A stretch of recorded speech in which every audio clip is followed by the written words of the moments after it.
Hello everyone, I'm Masood Bakhtiari, a structural engineer.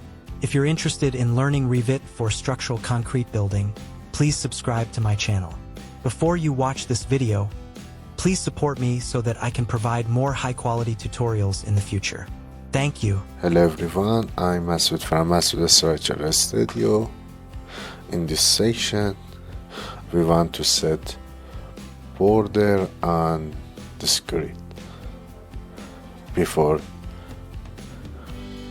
grid tag, we write border and close the border, and then we set a style from a static resource and set main border style for this border and run plugin.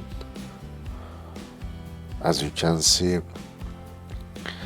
the background is set to our plugin.